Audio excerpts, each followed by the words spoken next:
Olá, como vai você? Espero que as bênçãos do Papai do Céu estejam recaindo sobre você e sobre sua família. Muito obrigado por você estar ligado aí no canal A Busca. Tenho certeza que de alguma forma Deus tem abençoado você e sua família com as mensagens que temos postado aqui, todas elas com enfoque na Bíblia. Como sempre fazemos, vamos começar com uma oração. Convido você, podendo, fechar os seus olhos. Senhor Deus, mais uma vez te agradecemos imensamente pela grande oportunidade, porque temos a liberdade de estudar a Tua Palavra. E nessa hora, mais uma vez, ao abrirmos a Tua Palavra, que o Senhor nos fale, em nome de Cristo oramos, amém, Senhor. Muito bem, estamos nessa sequência de estudos, Eu, o Pecado e as Pessoas. Espero que você tenha assistido os sermões, os vídeos, as palestras anteriores a esta, porque é uma sequência. Se você, quem sabe, está assistindo essa como a primeira ou não assistiu as outras, você vai ter talvez alguma dificuldade em compreender. Estamos numa segunda série aqui no canal A Busca. Já fiz a primeira série, espero também que você tenha assistido a essas. Espero também que você esteja divulgando esses vídeos, e também espero que você já tenha se inscrito no canal A Busca. Então, nesse momento, nós vamos dar continuidade à nossa série. Estamos falando sobre o pecado, estamos nos temas específicos, entendendo o pecado, e esse é o terceiro tema com esse título, Entendendo o Pecado 3. Estamos estudando nessa série Eu, o Pecado e as Pessoas, primariamente como o pecado funciona, como ele nos afeta. E aí mais para frente, nos próximos estudos, vamos ver como ele afeta os nossos relacionamentos. Você não pode perder essa série. Já oramos, agora vamos pegar a Bíblia então para estudá-la. A busca começa nesse momento.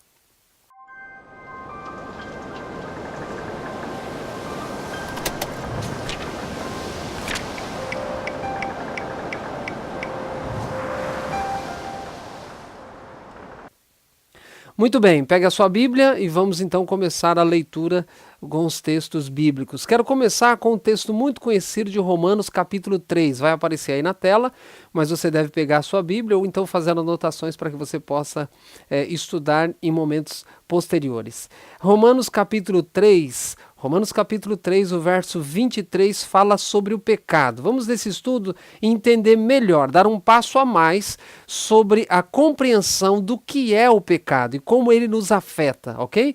Já vimos que como começou, já vimos que Satanás é que começou o pecado. Deus não criou Satanás, já vimos, Deus criou Lúcifer. Vimos como o pecado entrou no nosso mundo através de Adão e Eva no Jardim do Éden. Vimos o aspecto importante que precisamos compreender de como o pecado nos afeta, nos tornando então escravos do pecado, mas já vimos também que em Cristo Jesus já temos a liberdade garantida. Então fiz aqui um breve resumo daquilo que nós já estudamos. Agora nesse terceiro tema de Entendendo o Pecado, vamos compreender um pouquinho melhor sobre esse tema tão importante. Começando com Romanos capítulo 3, verso 23. Pois todos pecaram, diz Paulo, todos pecaram e carecem da glória de Deus. Então o texto está dizendo que eu e você somos pecadores. O texto está dizendo que não podemos afirmar que não temos pecado. Eu e você somos pecadores. O texto diz, todos pecaram, todos.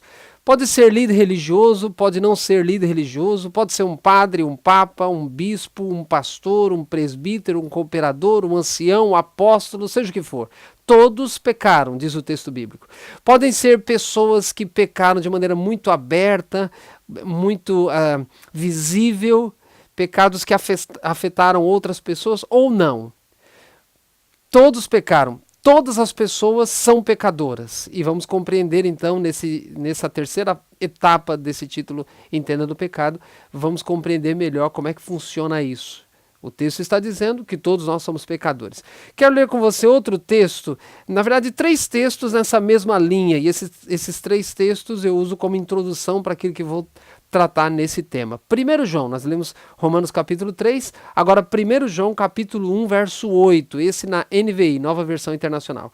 1 João 8, se afirmarmos que estamos sem pecado, diz o texto bíblico, enganamos a nós mesmos. E a verdade não está em nós. Então, o escritor bíblico está dizendo que nós não podemos fazer a afirmação de que estamos sem pecado. Todos nós somos pecadores, já escreveu Paulo em Romanos 3:23 que lemos. E o texto está dizendo que a verdade não está em nós e nos auto-enganamos se dissermos que não temos pecado. Então todos nós temos pecado, todos, ok? Não importa as nossas ações, não importam as nossas ações, todos somos pecadores, ok? Será que são apenas os adultos que são pecadores? Uma pessoa que rouba, que mata, que adultera é pecador. Mas e a pessoa que não rouba, que não mata e que não adultera? Também é pecador. O texto disse: todos somos pecadores. Se dissermos que não temos pecado, estamos mentindo, estamos nos auto-enganando. Mas e as crianças? Será que as crianças também são pecadoras?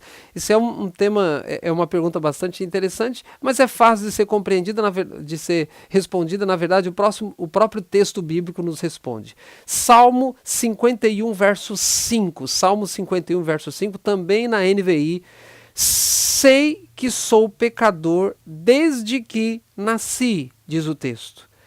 Sim, desde que me concebeu minha mãe. Então, Davi está dizendo que desde que nascemos somos pecadores.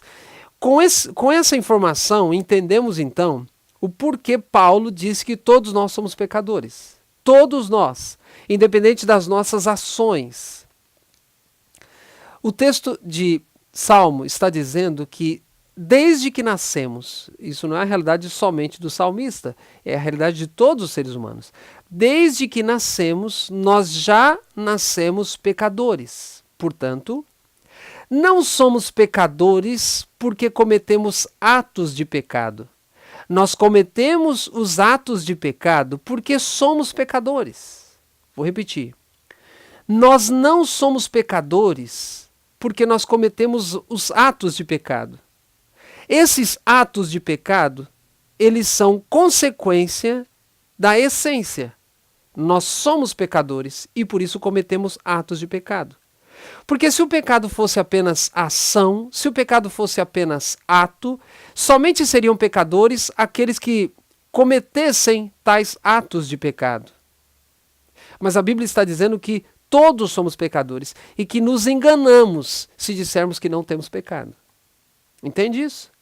Então, repito, nós não somos pecadores porque cometemos os atos de pecado. Se fosse assim, seriam pecadores somente aqueles que cometessem tais atos.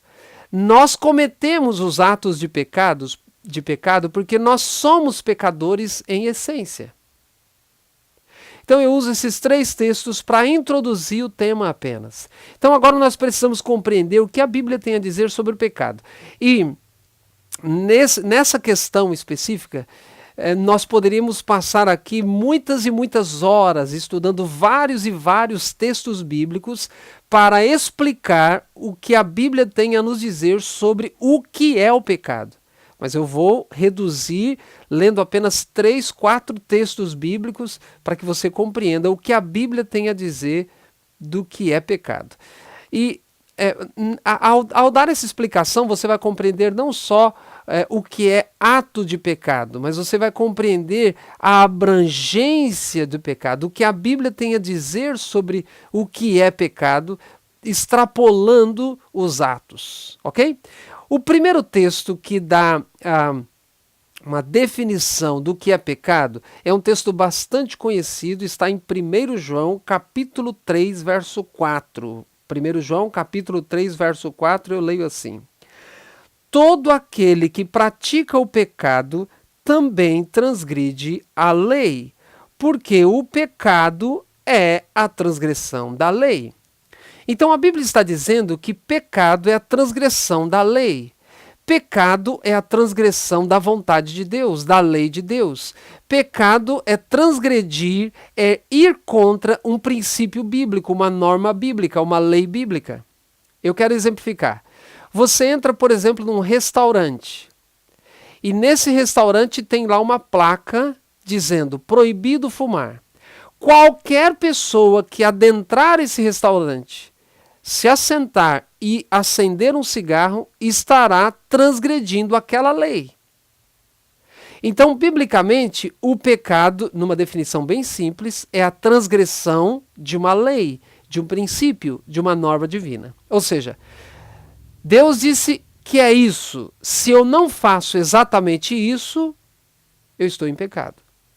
Então, essa primeira definição de pecado é uma definição que envolve atos de pecado. O que é pecado? Segundo 1 João 3, verso 4, transgredir a lei. Por exemplo, a lei fala para não fazermos imagens de esculturas. Se fazemos imagens de esculturas, estamos transgredindo a lei. A lei fala para não tomar o nome de Deus em vão. Se tomamos o nome de Deus em vão, estamos transgredindo a lei. Isso é pecado. Mas a lei trata também de relacionamentos.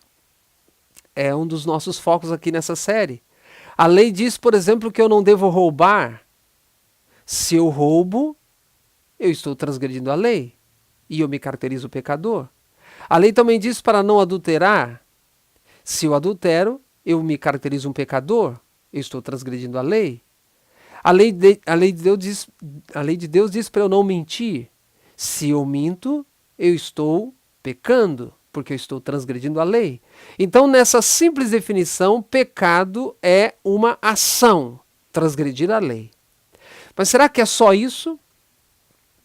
Será que pecado envolve somente ação? Eu já respondo que não. Vamos ler outro texto. Tiago, capítulo 4, verso 17. Tiago, capítulo 4, verso 17. Portanto, aquele que sabe que deve fazer o bem e não o faz, nisto está pecando. Então, pecado não é somente ação, pecado também é omissão. Então, 1 João capítulo 3, verso 4, disse que transgredir a lei é pecado. Mas aqui, Tiago está dizendo que se eu sei que eu devo fazer algo, independente da lei, podem ser coisas envolvendo a lei, mas pode não ser. Se eu sei que eu devo fazer algo e eu não faço isso que eu sei que eu devo fazer, isso é pecado. Então, pecado também é omissão. Percebe? Parece que cada vez é pior, né? Porque se fosse só ação, se pecado fosse apenas atos, se a Bíblia restringisse o pecado na sua definição apenas em ações, daríamos então educação para as pessoas, formaríamos bons cidadãos, fazendo com que essas pessoas pratiquem obras boas, sendo bons cidadãos, e estaríamos então extinguindo o pecado. Mas a Bíblia traz uma definição muito mais ampla. Apenas uma das definições apresenta pecado como ação, como ato, transgressão da lei. Mas uma outra definição, pecado também é omissão. Se eu sei que eu devo ajudar alguém, se eu sei que eu devo perdoar alguém, se eu sei que eu devo fazer o bem para alguém, se eu não faço, isso é pecado. Veja, pecado é ação, mas também pecado é omissão. Um outro texto para entendermos melhor o conceito de pecado na Bíblia. Agora eu quero ler com você Romanos capítulo 14, o verso 23. Eu não vou ler todo o texto, todo o verso 23, porque tem um contexto específico aí, eu quero ler apenas a frase para extrairmos uma lição importante nesse tema da definição do pecado. Romanos capítulo 14, verso 23, o verso termina assim: tudo que não provém de fé é pecado. Veja, tudo que não provém de fé é pecado. Então, pecado não é somente ação. Pecado não é somente omissão. Pecado também tem a ver com motivação. Então, se eu sei que eu devo fazer o bem e não faço, isso é pecado. Mas se eu sei que eu devo fazer o bem e faço, pode ser pecado se a minha motivação ao fazer o bem for uma motivação egoísta ou uma motivação equivocada. Perceba? Por exemplo, na sua casa você pode ler 1 Coríntios capítulo 13. Em 1 Coríntios capítulo 13, Paulo menciona algo extremamente importante para nós que somos cristãos. Ele diz que tem um contexto específico lá, se eu posso fazer isso, estou parafraseando o que ele diz lá, eu posso fazer isso, se eu não tiver amor, nada adianta, eu posso fazer aquilo. E nesse contexto ele chega a mencionar assim: eu posso vender todos os meus bens, dar para os pobres, se não tiver amor, não adianta. Então eu pergunto, vender todos os bens e dar para os pobres não é uma ação de amor? Imagine uma pessoa chegando até você e dizendo: olha, vendi todos os meus bens, fazendas, gados, todos os meus bens. Ajuntei muito dinheiro, vendi tudo e distribuí tudo para os pobres. Isso é uma ação de amor, claro que é. Mas lá em 1 Coríntios 13, Paulo diz assim: mesmo essa ação de amor, estou parafraseando, mesmo essa ação de amor, se não for motivada pelo verdadeiro amor, nada adianta. Então, pecado não é só ação. Pecado não é só motivação. Ou ação, omissão. Pecado também é motivação. Não é só deixar de fazer o que é errado. É fazer o que é certo. Não é só deixar de fazer o que é errado e fazer o que é certo. É deixar de fazer o que é errado, fazer o que é certo pela motivação correta. Veja que nesse ponto a gente está vendo que é uma impossibilidade o ser humano parar de pecar. É impossível eu e você pararmos de pecar. É impossível eu e você nos afastarmos do pecado pelas nossas próprias forças. É impossível. Porque pecado não é só ação, pecado não é só omissão, pecado também é motivação. Então, muitas vezes nós mesmos não nos conhecemos. Muitas vezes nós fazemos o que é certo, pensando que a nossa motivação é correta. E muitas vezes fazemos o que é errado. Eu entendo que isso pode também acontecer, isso é uma realidade. Às vezes fazemos o que é errado pela motivação certa. Mas isso não deixa de ser pecado. Então, esse é o ápice da minha apresentação. Entendendo o pecado 3, é o ápice da minha apresentação. Eu e você somos pecadores em essência. Por isso que Davi pôde dizer: pecado, eu sou pecador desde que eu nasci. Porque se fosse somente a ação, só depois que essa criança vai crescer e vai começar a praticar pecado, é que aí ela poderia ser chamada pecadora. Mas na mentalidade de Davi e na mentalidade bíblica, nasceu já é um pecador. Por quê? Porque nós temos uma natureza pecaminosa dentro de nós, já vimos nos estudos anteriores. Nós temos uma natureza pecaminosa dentro de nós, que nos impulsiona, nos inclina para fazermos o que é errado. E até mesmo as nossas ações boas, muitas vezes, são motivadas por egoísmo, inveja, ciúme, enfim. Então, agora precisamos compreender melhor como é que funciona, então, o pecado no ser humano.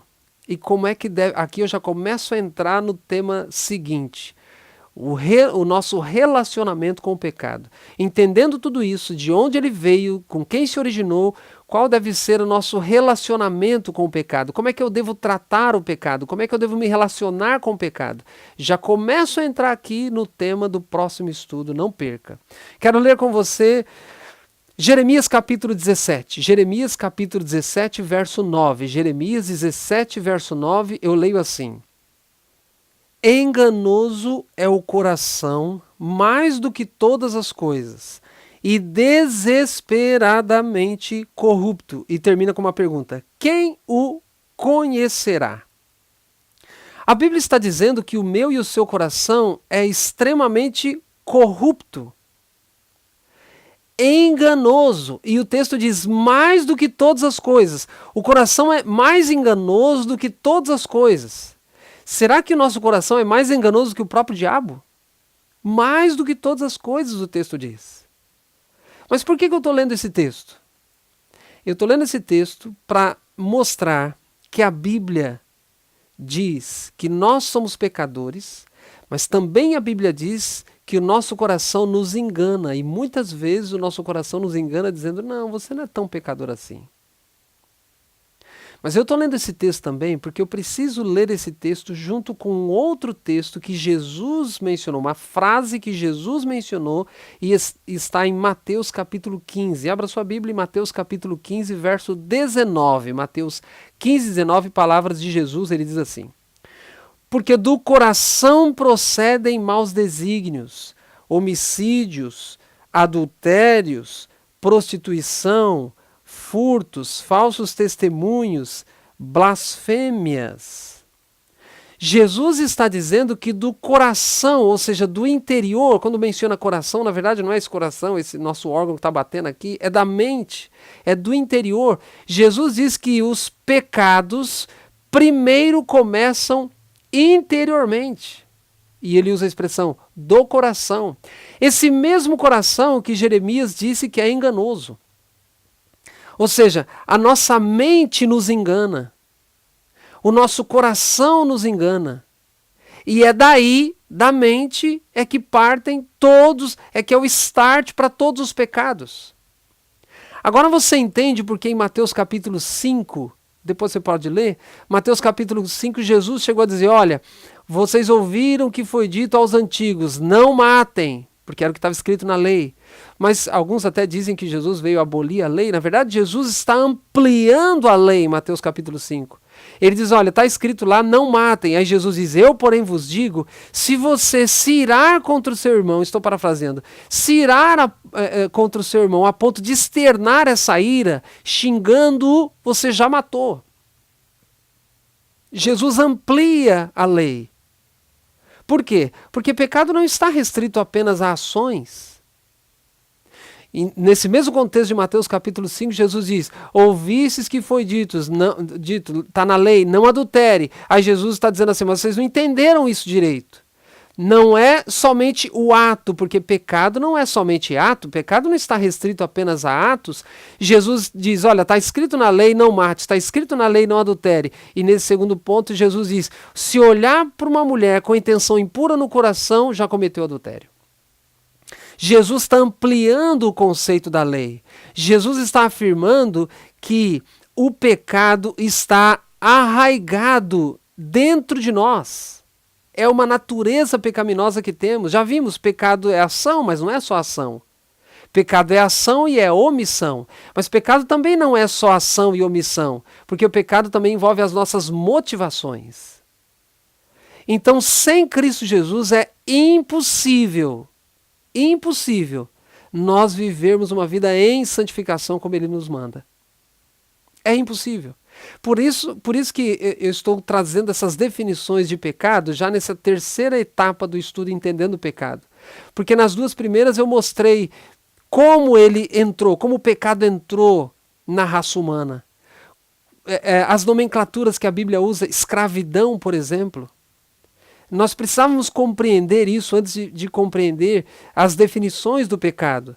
E estamos vendo aqui, agora fica mais claro porque a Bíblia menciona que somos escravos do pecado. Agora começamos a compreender porque Jesus, lá no Jardim do Éden, em Gênesis capítulo 3, 15, nós já lemos, Jesus diz, eu vou ter que botar dentro de você uma separação, uma inimizade contra o pecado. É preciso uma intervenção divina contra o pecado. Pelas nossas próprias forças, pelo nosso próprio desejo, pelo nosso próprio gosto, nós vamos gostar sempre do pecado, nós vamos gostar sempre de praticar o pecado. Pela nossa própria força, pelo nosso próprio desejo, pelo nosso próprio gosto, nós vamos sempre ser amigos do diabo, do pecado e do mundo. Mas Jesus intervém, é só pelo poder dele. Jesus disse, o pecado vem da mente, do coração. Veja, eu quero repetir esse conceito. Nós somos pecadores não porque cometemos atos de pecado. Nós cometemos os atos de pecados porque somos pecadores. Então, nessa altura do estudo, eu preciso dizer que se você olha para uma pessoa e a critica e a acusa por ela ter praticado algum pecado estrondoso, saiba que, biblicamente, todos nós somos pecadores. Só há diferença de pecado no aspecto das consequências. Mas para Deus, todos os pecados são iguais. Até mesmo o pecado da omissão. Até mesmo o pecado da motivação. Como diz Paulo, já mencionei, eu posso vender todos os meus bens, distribuir para os pobres. Se não for pela motivação verdadeira, isso também é pecado. Não adianta de nada. Então não temos o direito por isso que Jesus menciona, não temos o direito de acusar ninguém, de criticar ninguém. Não temos o direito de nos sentir melhores do que ninguém. É por essa razão também que Jesus, em vários contextos do Novo Testamento, obviamente, Jesus ligou o perdão do Pai ao perdão humano. Então Jesus diz, se você não consegue perdoar a outra pessoa que te feriu, você não entendeu a enormidade do seu pecado, e não entendendo a enormidade do seu pecado, você não vai compreender o tamanho do amor de Deus em perdoar esse pecado enorme. E aqui eu já começo a entrar nos temas finais dessa série, Eu, o Pecado e as Pessoas. Percebe como o pecado afeta os nossos relacionamentos? E afeta os nossos relacionamentos basicamente por causa do orgulho. Quando não compreendemos quem verdadeiramente somos, quando não compreendemos a natureza do pecado, nós vamos sempre nos sentir melhores do que os outros. E os erros que as outras pessoas cometem sempre serão maiores do que os erros que nós cometemos. Por favor, eu apelo a você para que você não pare nesse vídeo. Não deixe de assistir os próximos vídeos. Já no próximo nós vamos entender como deve ser o nosso relacionamento com o pecado. E aí no outro, já no próximo, vamos compreender então os nossos relacionamentos interpessoais, como devem ser e como o pecado não pode afetar os nossos relacionamentos interpessoais. Muito bem, eu quero terminar lendo 2 textos com você. Abra sua Bíblia em Provérbios capítulo 23, verso 26. Lembra-se o que Jesus disse? O pecado começa do coração, da mente. Então, antes de Deus pedir para que você seja puro, antes de Deus pedir para que você entre no caminho da santificação, antes de Deus pedir obediência a você, antes de Deus pedir a você justiça, Ele te oferece a justiça. Antes de Deus pedir para você uma vida santa, Ele te oferece uma vida santa. Provérbios 23, verso 26. Dá-me, filho meu, o teu coração, e os teus olhos se agradem dos meus caminhos. O que Deus está pedindo? O seu coração, o meu coração, a minha e a sua mente. Deus está pedindo o mais importante que eu e você podemos dar para Ele, o nosso coração, a nossa mente. Porque se o pecado estivesse restrito apenas a ações, Deus mudaria o nosso exterior, as nossas ações. Mas como o pecado está arraigado dentro de nós, o que Jesus disse em Mateus 15, do coração procedem tudo quanto é coisa ruim. E muitas vezes ele é enganoso, como vimos, dizendo, não, na verdade isso não é bem assim. Temos a tendência, repito, de achar o pecado dos outros maior do que o nosso. Temos a tendência de medir os pecados dos outros com a nossa própria fita métrica. O que Jesus está dizendo é para que você, para que eu, de maneira muito individual, eu e você faça uma doação de órgão para Ele. Deus, Jesus Cristo, está pedindo o meu e o seu coração, a minha e a sua mente, para que Ele faça uma transformação de dentro para fora. E aí a obediência vai ser quase que natural. Dá-me, filho meu, o teu coração. E ele ainda diz, e os teus olhos se agradem dos meus caminhos. Somente quando eu e você entregarmos o nosso coração, a nossa mente para Ele, nós vamos enxergar que os caminhos de Deus são caminhos agradáveis. E vamos nos manter afastados do pecado. Não perca o próximo estudo. Eu já estou entrando no assunto do relacionamento do pecado.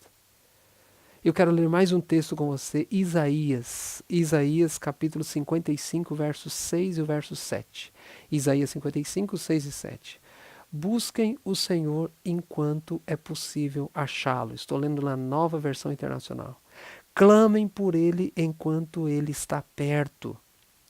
Que o ímpio abandone o seu caminho e o homem mau os seus pensamentos. Volte-se ele, o ímpio e o homem mau, para o Senhor. Volte-se para o Senhor, que o Senhor terá misericórdia dele.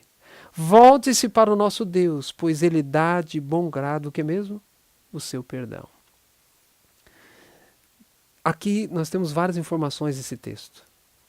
A primeira delas, Deus diz: busque o Senhor, busque a mim.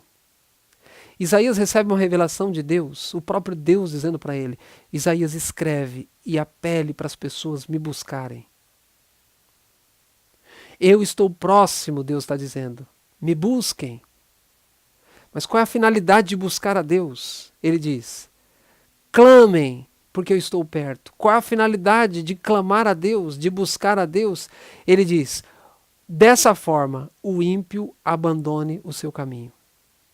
A Bíblia não diz que para eu e você abandonarmos o nosso caminho para buscarmos a Deus. A Bíblia diz para nós buscarmos a Deus. E buscando a Deus, Ele vai tomar a nossa mente. Como diz lá o texto de Provérbios, nós vamos nos agradar dos caminhos dele.